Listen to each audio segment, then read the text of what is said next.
Monsieur le Président, nous abordons maintenant la situation à l'est du pays. Oui. Aujourd'hui, c'est quasi certain que le Rwanda a relancé le M23 après le réchauffement des relations entre la RDC et l'Ouganda. Très bien. C'est acquis maintenant. Il y a eu la réunion à Rwanda, pour ne pas rentrer dans tous les détails. Il y a eu début de dialogue. Mais il y a des voix qui commencent à dire qu'il faut un peu de bon sens pour qu'on commence à négocier. Avec qui? C'est la grande question. Et mon autre question, c'est que négocier avec qui? Mais quoi?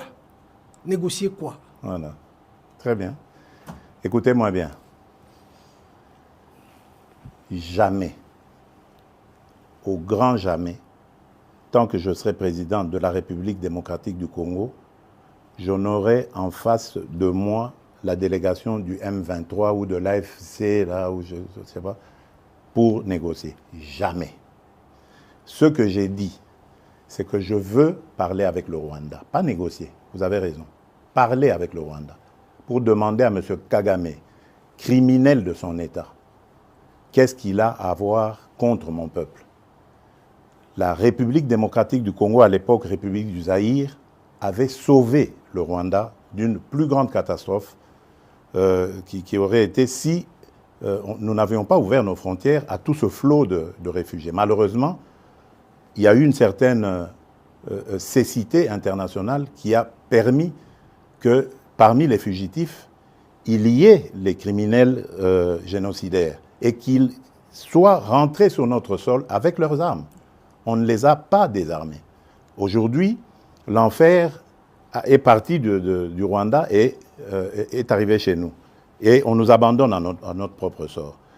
Évidemment, le régime criminel de Kigali en profite parce qu'il découvre que c'est une région très riche en minerais et en produits de tout genre, agricoles et autres. Et il veut en faire maintenant son espace. Et ça, nous ne disons jamais, il n'y a rien à négocier. C'est chez nous. Ce qu'ils n'ont à faire, c'est une seule chose, de plier bagage. Et si je veux parler avec le Rwanda, c'est pour ça, pour dire, bon, c'est quoi votre problème? Pour nous laisser tranquilles. Pas pour vous donner quelque chose, mais pour nous laisser tranquilles. Si vous pensez qu'il y a encore quelque chose chez nous, on va la régler et on vous règle ça et puis c'est terminé. Ils ont donc parlé des FDLR.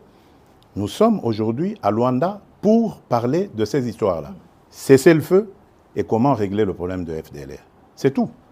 Donc, ce n'est pas des négociations pour, après, arriver à des... comment ils appelaient ça? La mixage,